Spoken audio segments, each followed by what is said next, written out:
Assalamualaikum Sobat Fubolenatit, ringan amatiran ala gue. Video ini gue bikin di hari Ahad ya. Jadi kemarin malam waktu Indonesia atau sore waktu di Eropa di sini. Luar biasa. Menang derby menghadapi Manchester City. Gue tidak ingin terlalu membahas terkait dengan pertandingannya karena gue sudah bikin reviewnya, gue juga sudah membahas banyak ya, pemain rating dan lain-lain.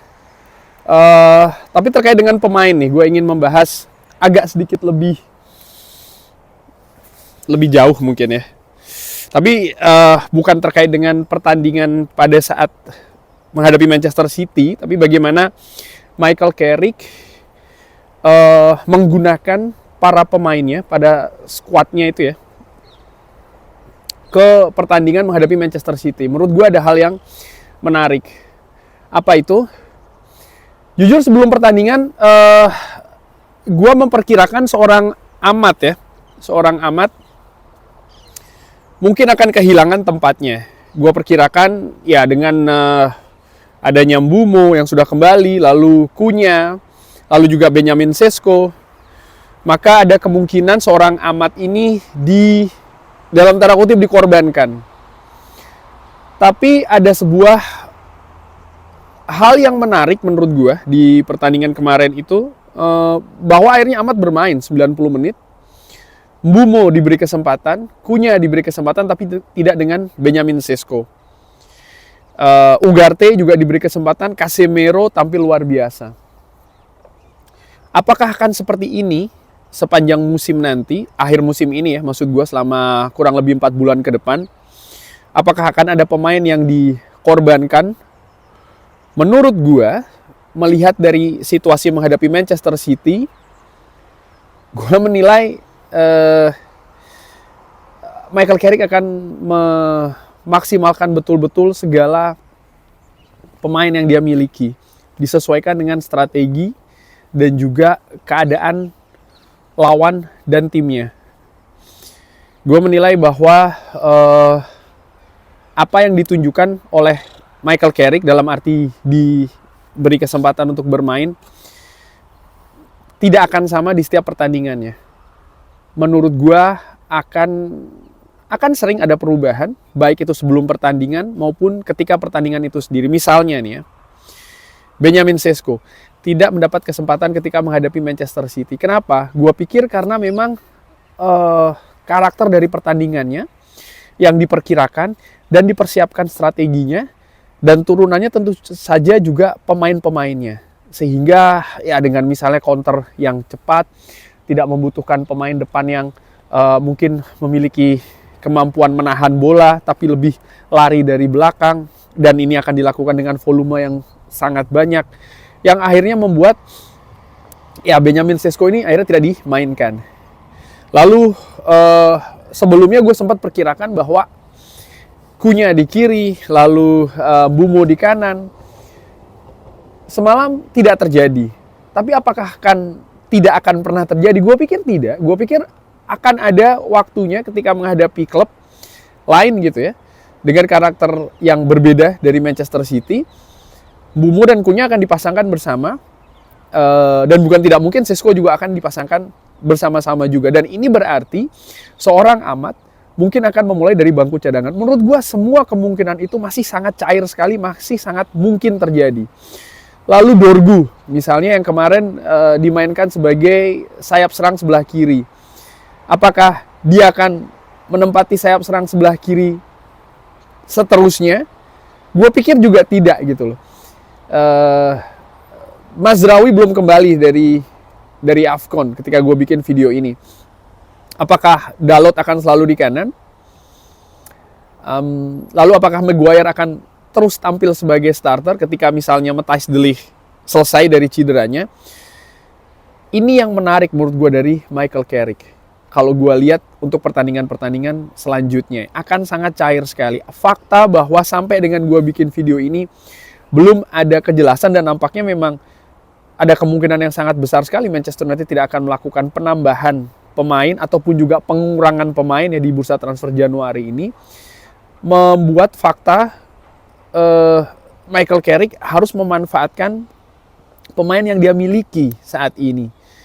Dan salah satu cara untuk memanfaatkannya adalah, ini juga yang menurut gue menjadi satu poin plus dari Michael Carrick itu sendiri, yaitu adalah fleksibel. Fleksibel dalam memilih pemain disesuaikan dengan pertandingan. Dan ini juga tentu saja nanti kaitannya dengan strategi dan juga taktik. Jadi ini sangat menarik ya, bagaimana ketika menghadapi Manchester City, para pemainnya nampaknya menurut gue memang dipersiapkan untuk menghadapi Manchester City. Jadi nanti ketika menghadapi klub lain, ada kemungkinan berbeda lagi nih. Akan ada kemungkinan berbeda lagi pemain yang diturunkan. Mungkin tidak secara drastis, tapi di beberapa posisi menurut gue akan ada yang namanya adjustment atau penyesuaian. Karena misalnya ya, Benjamin Sesko untuk tidak dimainkan sama sekali. Kalau melihat bahwa manajemen ini juga memegang power dalam skuad Manchester United, dalam arti bukannya ikut mengatur, tapi bukan mengatur siapa yang diturunkan, siapa yang tidak, tapi manajemen ini ataupun klub melakukan investasi yang besar ya untuk mendatangkan Benjamin Sesko, usahanya, lalu juga biayanya. Dan bayangkan dengan angka 80 juta lebih lah ya euro. Pemain ini datang masih di dalam musim pertamanya, lalu tidak pernah diberi kesempatan sama sekali, sehingga kepercayaan dirinya mungkin akan turun, kemampuannya juga bisa jadi seperti itu karena tidak pernah dimainkan dengan alasan yang karena teknis ya. Ini tentu saja akan membuat pergolakan sih menurut gue di manajemen. Dan gue asumsikan sebelum Michael Carrick ditunjuk, pastinya juga dia dimintai pendapat ataupun rencana terhadap skuad Manchester United, pemain-pemainnya. Termasuk juga Casemiro. Casemiro yang kontraknya akan habis di musim panas, yang tampil luar biasa menghadapi Manchester City dengan pergerakan yang sangat cair sekali. Apakah Casemiro akan diturunkan di setiap pertandingan? Ini juga menjadi tanda tanya, karena Manchester City bukan klub-klub lain gitu ya. Artinya Manchester City punya karakter tersendiri yang mungkin cocok dengan Casemiro. Tapi ketika misalnya Manchester United menghadapi tim yang lebih menyerang, tim yang lebih bertahan, dengan Manchester United yang lebih menyerang, dengan klub lawan yang justru bisa lebih mengancam dari transisi, bukan dari possession ya. Ini kan hal yang harus diadaptasi lagi di atas lapangan oleh Michael Carrick. Sehingga misalnya Casemiro mungkin tidak akan mendapat kesempatan seperti ketika menghadapi Manchester City. Ini sebuah kemungkinan lainnya. Sehingga, dan ini bukan tidak mungkin juga terkait rencana-rencana dari klub ya, yang akan terjadi di musim panas dan juga musim depan. Jadi ada memang proses yang menurut gue menuju ke sana terkait dengan pemilihan, termasuk juga Amat menurut gue. Mason Mount pun juga demikian ya. Jadi saat ini kalau gue pikir ini kesempatan yang fair untuk pemain ya, untuk memperlihatkan, untuk menunjukkan bahwa ya mereka bisa beradaptasi dengan Michael Carrick, dan Michael Carrick pun juga fair. Kenapa? Dia fleksibel, dia menyesuaikan.